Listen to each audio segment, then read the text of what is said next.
I'm going to show you how to make a very quick Indian style salad. Salad is very interesting because it breaks the monotony of your main dish. At the same time, it is a mixture of antioxidant and prebiotic.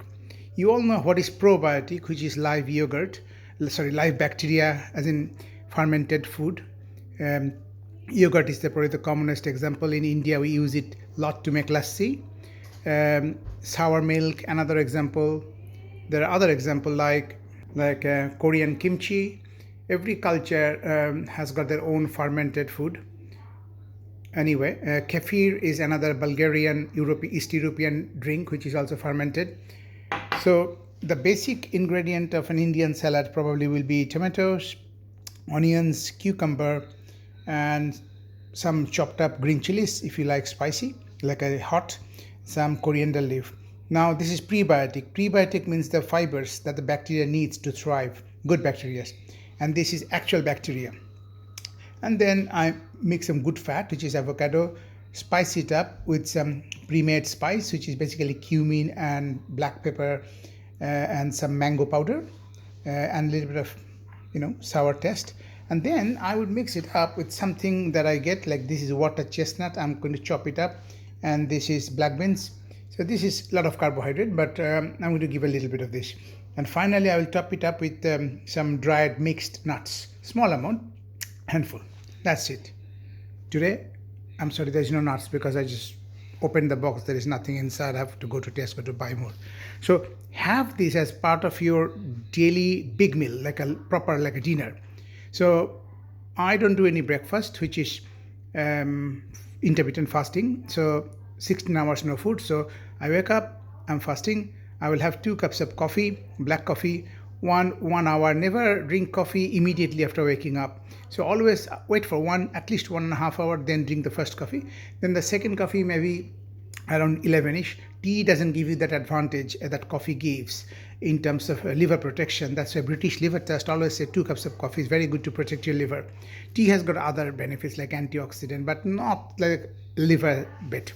And the other thing is that caffeine in the coffee blocks all the receptors for adenosine. Adenosine is a fatigue molecule. When you work for a long time, adenosine builds up, and that tells your brain you are tired, you should go get some rest.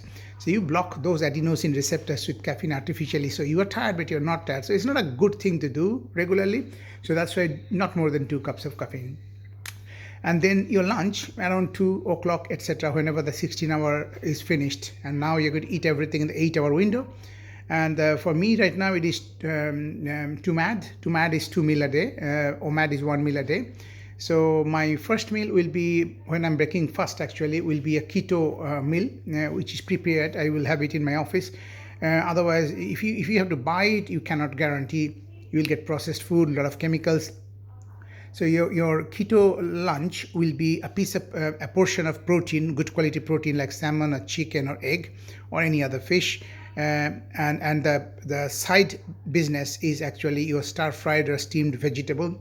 Now the vegetable, you need to know how to make vegetable attractive, because we Indians, we use so many different spices and stuff that you can just eat the vegetable. It will not look like you're like a goat or cow just having a tasteless vegetable. Anyway, then you come home and you have your dinner, and dinner will be a must is a salad with yogurt. This is a must. And 1 bowl of dal is must, full of protein. And here is my dal. You know what is dal. This is a moong. You can do lentil, etc. And then you will have some vegetable on the side. This is aubergine curry. And then finally the star attraction. This is pabda fish, catfish, Indian catfish. That's like, but you have to eat it with rice. And normally Monday to Friday, no rice. So almost, I won't say low carb, it's a slow carb, because this has got carb in it, this has got carb in it, and those things, the salad, it will have carb on it, but this is slow carb with a low glycemic index. Whereas rice, bread, any white stuff is a proper carb, like a high glycemic index. And if you go to sugary stuff, that's like a proper highest glycemic index.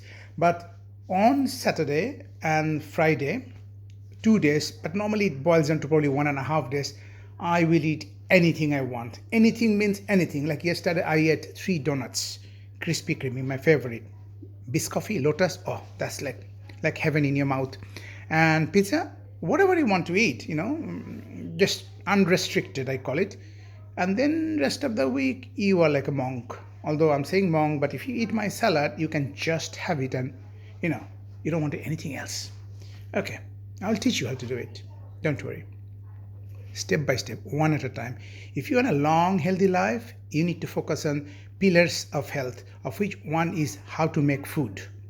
Others are like sleep management, then your movement management, how you move, joint health, range of movement, your cardiovascular, that's all falls under movement. So sleep, food, movement. Next come what? Next come your connection health. That's how you interact socially. Are you aloof, withdrawn, or you're having good friends and family? That's your connection health. Then comes your work health, like how good you are at your work, how productive are you. If you're not productive, you're not respected, no happiness. That's what the true happiness, when you're contributing to something larger than you. Like you become a part of your organization, not to get the salary. Yes, we all need salary. We all have got mortgage to pay and kids to feed and all the stuff. But when you think that you're actually doing something, like making a difference, not for somebody's praise or something, just, you're just giving everything that you can to your craft. That's when, and that's called the Ikigai. If you don't know what is Ikigai, go to Google and find out the word Ikigai. That's your life's purpose. And there's a very easy way of calculating what is your life's purpose or what can be your life's purpose. It is basically intersection of 4 domains. Like what do you love to do, which is your passion. What is your job, like what will give you money, which is profession. Then what will change the world, which is vocation. And lastly, no, I decided I will not tell you the 4th one. You go and find out what is the 4th one. And then make your own Ikigai. Put out all the stuff that I love this. This is what my experience is, life experience, job experience. And this is what the world needs. And this is where my suffering, my itchiness is, that disturbs me. So that can be part of your Ikigai. And that the elusive 4th quadrant, I will not tell you. Put all the list and see the common intersection. That is where your happiness, your purpose of life. And without life's purpose, you will die early. There's been studies showing that those with a purpose of life, they live long. And that's why most retired people, their happiness quality goes down. You feel like you had enough. You hate your job, and the moment you're retired, you're entering heaven. No, it's not. Anyway, so yeah, and the productivity is part of productivity management, like how productive you are, which is same as work management. I think for now, the other very important management is a huge topic called mind management. How you manage your EQ, emotional fitness, emotional quotient, and that's another big topic. Like 4 quadrant, your green quadrant, your blue quadrant, your red, and your yellow. How to kind of float from one quadrant to another quadrant, because all the quadrants are important.